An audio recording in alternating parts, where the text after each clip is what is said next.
अस्सलामुअलैकुम। आज एक बहुत ही ज़्यादा इम्पोर्टेंट लॉन्ग शॉर्ट एमसीक्यूज के हवाले से क्वेश्चन को कवर करेंगे, जो कि है कंपोनेंट या फिर एलिमेंट ऑफ आईडीई। बहुत ही ज़्यादा आसान अल्फाज में आपको समझाऊंगी और इसे अच्छे से कवर करवा दूंगी। तो पिछली वीडियो में हमने देखा था आईडी क्या होता है।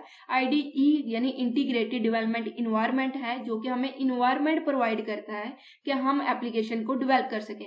अब एप्लीकेशन को डेवलप करने के इन्वायरमेंट में हमें वो कमांड दी जाती है जिसके जरिए हम एप्लीकेशन को डेवलप कर सकें। यानी अगर हम कोई एप्लीकेशन क्रिएट कर रहे हैं तो हमें कोई फाइल भी चाहिए होगी जिसमें हम क्रिएट करें, हमने उस फाइल को स्टोर भी करना होगा। इसी तरह से जो हमने क्रिएट किया उसमें कोई एरर भी हो सकता है, अगर एरर है तो हमें डिबग करना होगा। हो सकता है किसी जगह पर हम फंस जाए तो हमें कोई हेल्प चाहिए हो कि यहाँ पर हम क्या कर सकते हैं। तो इस तरह की जो कमांड है वो हमें आईडीई अपने एलिमेंट या फिर कंपोनेंट के थ्रू दे रहा होता है। तो सबसे पहले मेन्यू बार की बात करते हैं। तो मेन्यू बार विजुअल बेसिक के कमांड की कलेक्शन है जिसके जरिए हम क्रिएट, कंपाइल या फिर अपनी एप्लीकेशन को एग्जीक्यूट कर सकते हैं। ये आपको सबसे पहली लाइन पे नजर आता है। यहाँ पर आप देखिए ना अपनी पूरा का पूरा विंडो, और यहाँ पर जो सबसे पहले आपको नजर आ रहा है ये क्या है जी, ये मेन्यू बार है।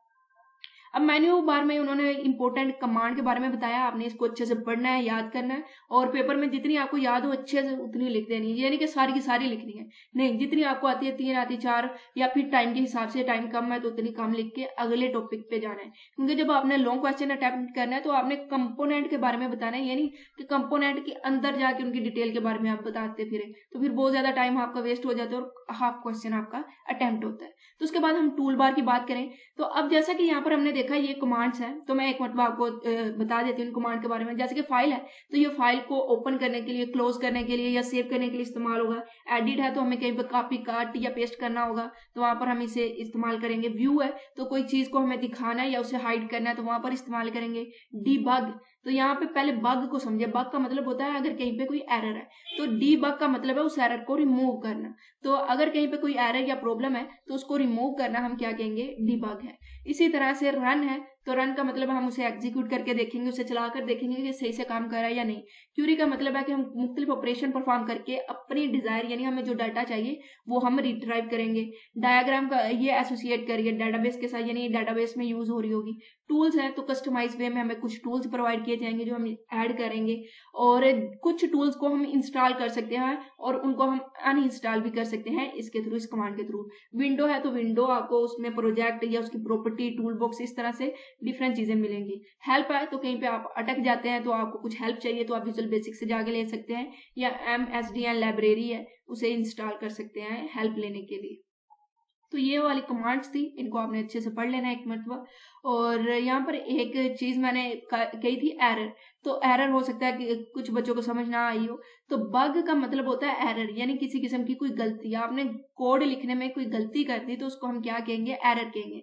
यानी विजुअल बेसिक ने हमें बताया कि आपने इस तरह से प्रोग्राम लिखना है, यानी इस तरह से आपने कमांड लिखनी है।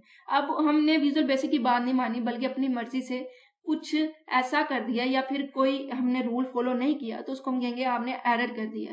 अब उसको रिमूव करना पड़ेगा, क्योंकि जब हम किसी प्रोग्रामिंग लैंग्वेज में लिखते हैं तो हमें उसके सिंटैक्स के मुताबिक लिखना पड़ता है, यानी उसके रूल के मुताबिक लिखना पड़ता है। अगर हम रूल फॉलो नहीं करते तो वहां पे कोई एरर आ सकता है, तो उस एरर को हम बग कहते हैं और उसको रिमूव करना हम डीबग कहते हैं।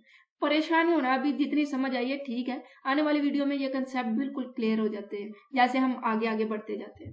टूल बार की बात करें तो हमने देखा कि फाइल में उसमें जाएंगे, सेव करेंगे, एडिट करेंगे, इसी तरह से एडिट का ऑप्शन देखा। लेकिन हमें क्विक एक्सेस चाहिए उन चीजों के बारे में, उन कमांड के बारे में जिसे हम बार बार यूज कर रहे हैं। ठीक है, जैसे कि आप पानी पी रहे हैं, तो एग्जाम्पल दे रही हूँ, आपके ना गली की नुक्कड़ पे जाके फिल्टर लगा, आप उधर से जाके पानी का ग्लास जाते हैं, जैसे ही आप खाना खाने बैठते हैं तो आप वहां पे जाते हैं, एक गिलास पानी का लेके आते हैं, खाना खा लेते हैं, फिर शाम को जाते हैं, एक गिलास पानी का लेके आते हैं, फिर खाना खा लेते हैं। नहीं, आप ऐसा नहीं करेंगे, बल्कि आपके पास जो एक बाल्टी होगी या कोई बड़ा बर्तन होगा, आप एक मरतबा उसमें से ले आएंगे, अपने घर में रखेंगे, जब आपने पीना है तो आप जाकर उधर से पी लेंगे। तो इसका मतलब ये है कि टूल बार भी बिल्कुल ऐसे काम कर रहा है। ठीक है, मेन्यू बार ये समझे जैसे कि आपकी गली की नुक्कड़ पे कोई फिल्टर है, यानी दूर है आपसे, तो आपने वो वाली चीज अपनी टूल बार में रख ली, यानी जिसको आप बार बार यूज कर रहे हैं उन कमांड को आपने टूल बार में रख दिया ताकि क्विक एक्सेस मिल सके, आप कॉमनली यूज कर सके उन कमांड को। जैसे कि हमने फाइल को ओपन करना है तो बार बार करना होता है, हमने कुछ आइटम जो है ना उनको ऐड करना होता है, सेव करना होता है या अपनी एप्लीकेशन को रन करना होता है। इसी तरह से वो हमें कमांड टूल बार के जरिए इजीली मिल जाती है, हम वहां से एक्सेस कर लेते हैं। तो नॉर्मली ये अपीयर कहाँ पे होता है, मेन्यू बार के नीचे। जैसे कि हमने यहाँ पर देखा है ये वाला मेन्यू बार है, तो इसके नीचे ये टूल बार है। उसके बाद जी आगे बढ़ते हैं। आगे है जी फॉर्म, बहुत ज्यादा इंपॉर्टेंट शॉर्ट क्वेश्चन है आपका, लॉन्ग में तो आपने लिखना ही लिखना है इसे। अब फॉर्म बेसिकली वो बेस है जिसके ऊपर आप सारा काम कर रहे हैं, सारे आप अपने कंट्रोल यूज कर रहे हैं। तो बेसिकली फॉर्म क्या है, एक बेस है जिसके ऊपर आप सारे कंट्रोल यूज कर रहे हैं ताकि आप एक ग्राफिकल यूजर इंटरफेस क्रिएट कर सकें। तो यहाँ पर फॉर्म एक इंपॉर्टेंट ऑब्जेक्ट है विजुअल बेसिक में। It is the main object of application and is the base for creating user interface. User interface यानी जिसके जरिए ऐसा इंटरफेस या ऐसी स्क्रीन जिसके जरिए यूजर इंटरेक्ट कर रहा है उसे हम यूजर इंटरफेस कहेंगे। तो इसको क्रिएट करने के लिए एक बेस है फॉर्म, और फॉर्म ऐसी बेस है जिसके ऊपर हम सारे के सारे कंट्रोल प्लेस कर रहे होंगे। तो बाय डिफॉल्ट उसने बताया कि जो फॉर्म है उसका नाम होगा फॉर्म 1 सबसे पहले।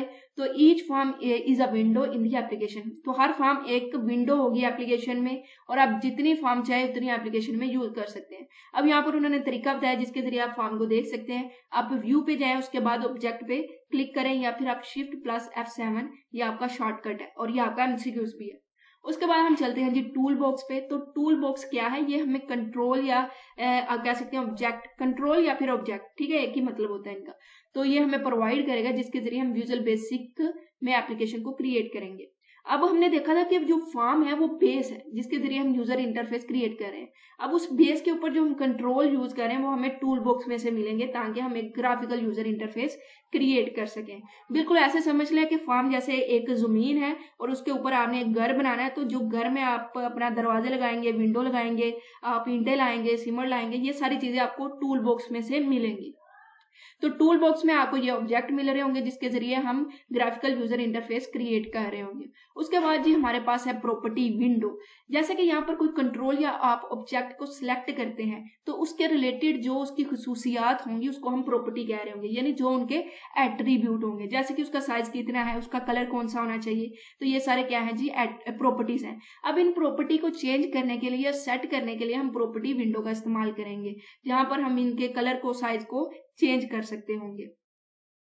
तो यहाँ पर प्रॉपर्टी विंडो क्या करेगी, डिस्प्ले भी करवाएगी और सेट भी करेगी प्रॉपर्टी जो आपने ऑब्जेक्ट को सिलेक्ट किया है। तो प्रॉपर्टी विंडो में एक ऑब्जेक्ट बॉक्स होता है, एक होती है प्रॉपर्टी लिस्ट। ये गौर से सुनिएगा जरा, एक होता है ऑब्जेक्ट बॉक्स, एक होता है प्रॉपर्टी लिस्ट। जो कंट्रोल आपने सिलेक्ट कर रखा है उसका नाम आपको ऑब्जेक्ट बॉक्स में नजर आएगा और उसके रिलेटेड जो प्रॉपर्टीज आप सिलेक्ट करना चाहते हैं वो प्रॉपर्टी लिस्ट में नजर आएंगी। अब प्रॉपर्टी लिस्ट में भी 2 कॉलम होते हैं। जो लेफ्ट कॉलम है वो डिस्प्ले करेगा name of the property of the selected object. जो आपने ऑब्जेक्ट को सिलेक्ट कर रखा है उसकी जो प्रॉपर्टी है उसका नाम डिस्प्ले करवा रहा होगा। जो कि राइट कॉलम है प्रॉपर्टी लिस्ट में वो सेटिंग बॉक्स होगा। अब it display the current value of each property. Her property की जो करंट वैल्यू है वो डिस्प्ले करवा रहा होगा और उसकी एक डिस्क्रिप्शन भी होगी जो आपने प्रॉपर्टी को सिलेक्ट कर रखा है in description pan at the bottom of the property window. Property window के नीचे आपको डिस्क्रिप्शन पैन में उस प्रॉपर्टी की डिस्क्रिप्शन मिल रही होगी जिस प्रॉपर्टी को आपने सिलेक्ट कर रखा है। It help the user to understand the purpose of selected property. ये हेल्प करती है कि यूजर अंडरस्टैंड कर सके कि जिस प्रॉपर्टी को उसने सिलेक्ट कर रखा है उसका मकसद क्या है या वो प्रॉपर्टी किस पर्पज के लिए यूज होती है। अब प्रॉपर्टी विंडो में 2 तरह से आपको प्रॉपर्टीज मिल सकती है, एक होता है अल्फाबेटिक व्यू, एक होता है कैटेगरीज व्यू। बहुत ही ज्यादा आसान है ये आपने अच्छे से बस पढ़ना है। उस मेन मकसद जो होता है लॉन्ग क्वेश्चन में आपने प्रॉपर्टी विंडो को डिस्क्राइब करना है, उसके बाद आपने उसके बारे में बताना है कि उसमें ऑब्जेक्ट बॉक्स है, प्रॉपर्टी लिस्ट है। ये नहीं कि हर चीज को रट्टा लगाने बैठ जाए। बेसिक व्यू लें आप, उसके बाद आपको अच्छे से समझ आ जाएगी। अल्फाबेटिक व्यू में मतलब ये है कि हर प्रॉपर्टी अल्फाबेटिकली आपको एक सीक्वेंस में मिलेगी, यानी सबसे पहले ए वाली, फिर बी वाली, फिर सी वाली। इसी तरह जो कैटेगरीज व्यू है उसमें कैटेगरी हो जाएगी, यानी अपीयरेंस के रिलेटेड कौन कौन सी है, साइज के रिलेटेड कौन कौन सी है, कलर के रिलेटेड कौन कौन सी है। तो एक कैटेगरी में आ जाएगी कि कलर वाली एक जगह सारी आ जाएंगी, अपीयरेंस वाली जो साइज के रिलेटेड है वो एक जगह सारी आ जाएंगी। तो ये कैटेगरीज व्यू होगा। ओके जी, यहाँ पर आप देखिए कि आपके पास प्रॉपर्टी विंडो है। तो प्रॉपर्टी विंडो क्या है, जिसमें आप प्रॉपर्टी सेट कर सकते हैं सिलेक्टेड ऑब्जेक्ट की। अब जो ऑब्जेक्ट आपने सेलेक्ट कर रखा है वो ऑब्जेक्ट बॉक्स में नजर आएगा और उसके बाद यहाँ पर हमने देखा था कि प्रॉपर्टी में अल्फाबेटिक या कैटेगरीज प्रॉपर्टी आपको नजर आ रही होंगी। तो अल्फाबेटिक मतलब सबसे पहले ए वाली, फिर बी वाली, फिर सी वाली। इसी तरह कैटेगरीज में क्या होगा, कि एक कैटेगरी बन जाएंगी, कलर वाली एक जगह पे सारी आ जाएंगी, इसी तरह साइज वाली एक जगह पे सारी आ जाएंगी। अब जिस प्रॉपर्टी को आप सिलेक्ट करेंगे उसके बारे में आपको डिस्क्रिप्शन मिल रही होगी कि इसका पर्पस क्या है यूज करने का, वो आपको डिस्क्रिप्शन पैन में नजर आ जाएगा। अब यहाँ पर उन्होंने बताया कि या तो F4 का इस्तेमाल करके आप प्रॉपर्टी विंडो को देख सकते हैं या फिर व्यू से जाके प्रॉपर्टीज पे क्लिक करें। अब फॉर्म लेआउट विंडो की बात करते हैं। तो form layout window show the position of the form on the screen. जो फॉर्म को हमने सेलेक्ट कर रखा है, फॉर्म हमने यूज की या क्रिएट की, हमें पता है फॉर्म एक बेस होती है जिसके ऊपर हम अपना एक इंटरफेस क्रिएट कर रहे होते हैं। तो फॉर्म लेआउट विंडो उस फॉर्म की पोजीशन के बारे में बता रहा होगा जब प्रोग्राम हमारा एग्जीक्यूट होगा। The position of the form can be change by simple dragging the form with the mouse to the desired location. अब ये फॉर्म है, अगर मैं इसकी पोजीशन को चेंज करना चाह रही हूँ तो मैं सिंपली इसको पकड़ूंगी और जहां पे मुझे चाहिए वहां पर मैं इसे ड्रैग ड्रॉप कर दूंगी। If this window is not present it can B display. अगर आपको ये विंडो नजर नहीं आती फॉर्म लेआउट वाली, तो आप इसे फॉर्म लेआउट वाली विंडो को व्यू मेन्यू से देख सकते हैं। उसके बाद ये प्रोजेक्ट एक्सप्लोरर विंडो है जी, ये डिस्प्ले कर देगा सारी की सारी फॉर्म, क्योंकि हमें पता है हम जितनी मर्जी फॉर्म को क्रिएट कर सकते हैं। तो जितने भी फॉर्म्स हैं, मॉड्यूल्स हैं जो कि एक एप्लीकेशन में आप यूज कर रहे हैं, वो सारे के सारे आपको यहाँ से देखने को मिल जाएंगे। It can be use to view the form और कोड विंडो। अगर आप चाह रहे हैं कि आप फॉर्म देखें और उसके साथ उसका जो कोड है उसे भी देखें, तो आप यहाँ पर देख सकते हैं। Different icon on project explorer window are as follow. ये 3 तरह के आइकन या ऑप्शन कह सकते हैं आप। तो एक है व्यू ऑब्जेक्ट, एक है व्यू कोड, एक है टॉगल फोल्डर। हमें नाम से पता चल रहा है, ऑब्जेक्ट है तो ये डिस्प्ले कराएगा ग्राफिकल यूजर इंटरफेस को, कोड है तो ये हमें बताएगा कि जो सा कोड है, जो एक्चुअल स्टेटमेंट है जो एग्जीक्यूट हो रही है वो बताएंगे, और टॉगल फोल्डर है तो ये हमें शो करवाएगा या फिर हाइड करवाएगा जो फोल्डर होते हैं प्रोजेक्ट एक्सप्लोरर विंडो में। उसके बाद यहाँ पर उन्होंने हर जगह आपको बार बार बताया कि कौन सी आप शॉर्टकट की इस्तेमाल कर सकते हैं और व्यू से जाकर आप प्रोजेक्ट एक्सप्लोरर को देख सकते हैं। परेशानी हो ना, हम इसे करके भी देखेंगे, ये नहीं कि यहाँ पे मैं आपको पढ़ाई जा रही हूँ, या भी पढ़ लें। जब हम प्रोग्राम करेंगे तो हम उन्हें एक विजुअल बेसिक में जाके अटेम्प्ट करेंगे। उसके बाद ये कोड विंडो है, नाम से पता चल रहा है इसमें क्या होगा, इसमें वो स्टेटमेंट होंगी विजुअल बेसिक की जिनको हम एग्जीक्यूट कर सकते हैं जब कुछ इवेंट आकर होते हैं। द कोड विंडो में contain many piece of code. अब कोड विंडो में ये तो नहीं ना 1-2 स्टेटमेंट होगी, काफी पीस ऑफ कोड हो सकते हैं जो मुख्तलिफ काम परफॉर्म कर रहे होंगे।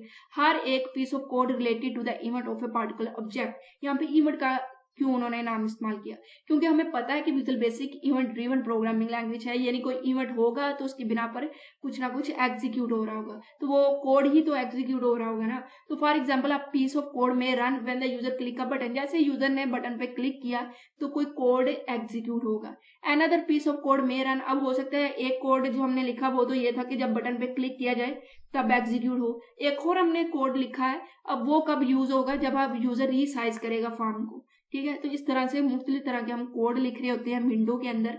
कोड का मतलब यही है कि हम विजुअल बेसिक की लैंग्वेज में कुछ स्टेटमेंट लिख रहे होते हैं। ठीक है जी, तो आज का जो हमने लेक्चर देखा उसमें हमने एक इम्पोर्टेंट लॉग क्वेश्चन अटेम्प्ट किया और मैंने कोशिश की कि हर एक कंपोनेंट को डिस्कस करूं डिटेल के साथ। तो आपका होमवर्क क्या है कि आपने अच्छे से याद करना है, उसके बाद कम से कम आपने ये जो कंपोनेंट है इनके नाम 2 से 3 मरतबा लाजमी लिखने हैं, और नीचे कमेंट में मेरे साथ इंटरेक्ट किया करें, अपने क्वेश्चन पूछा करें, वीडियो पसंद आए तो बताया करें, ताकि मुझे लगे कि मैं आगे पढ़ा रही हूँ तो अगले पढ़ भी रहे हैं। ठीक है जी, तो हमने देखा कंपोनेंट और एलिमेंट IDE के। इसके अलावा आप इधर से अगर आपके पास लैपटॉप नहीं है तो आप इधर से अच्छे से समझ सकते हैं, हर चीज को आपको पता चल रहा होगा।